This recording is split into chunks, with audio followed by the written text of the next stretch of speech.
Could you please put your hand up if the career you have studied is not related to the job you are doing right now?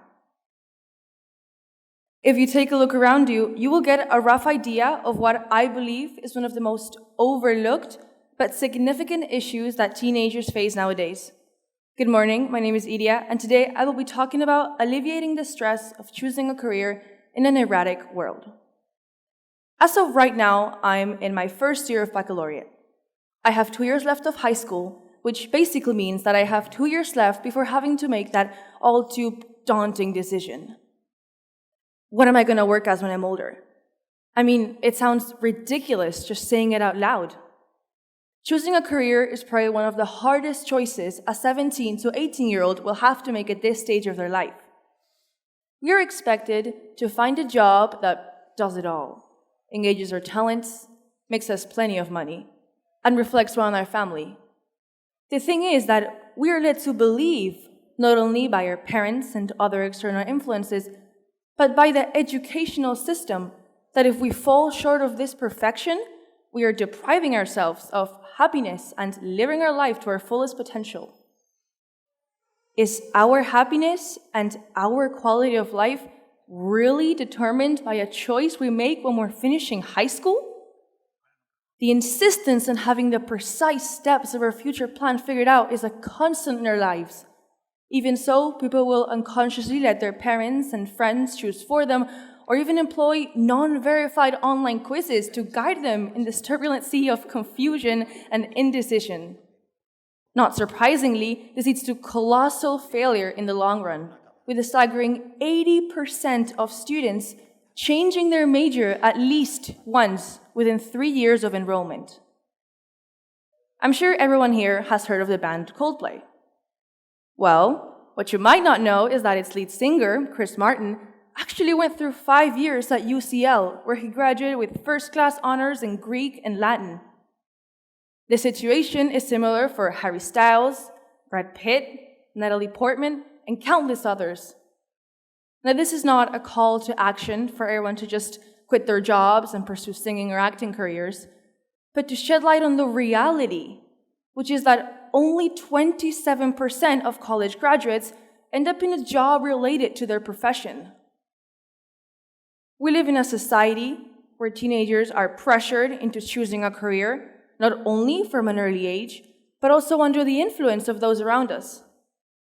This choice is deemed as one of the most important decisions of our life, and we are assured that if we choose incorrectly, we will forever be disappointed, unhappy, and unfulfilled. I want us to reconsider these statements. Can't we see that we're putting too much pressure on a choice that at the end of the day doesn't really condition our future?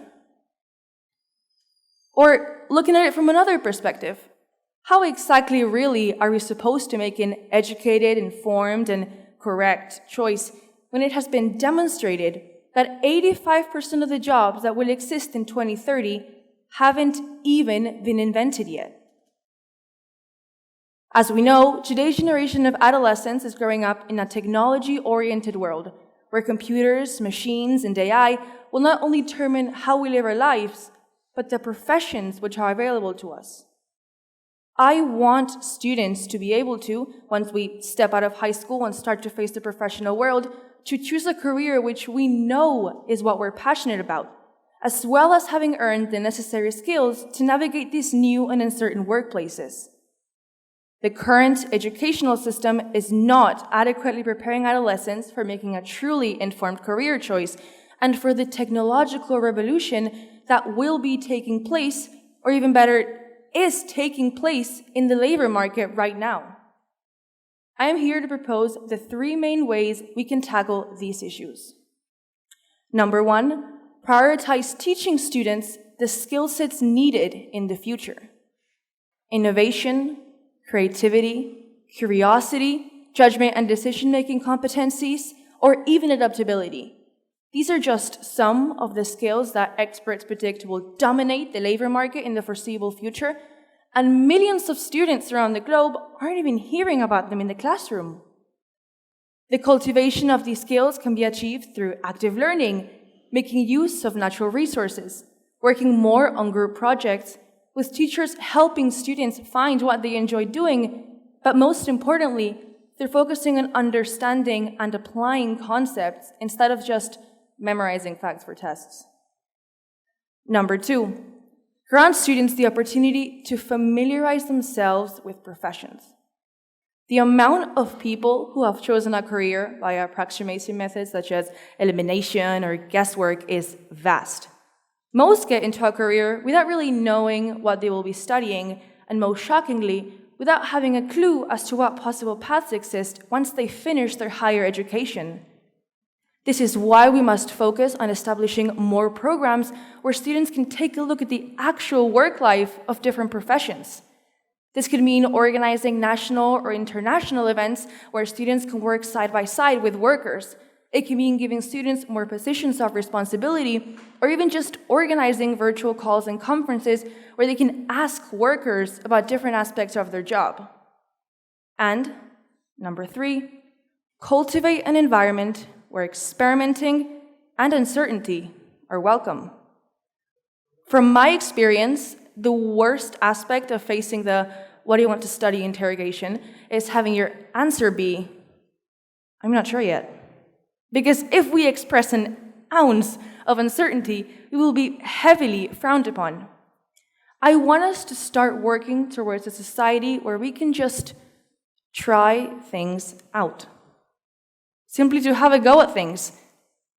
We can face indecision when it comes to choosing a career because not knowing is okay.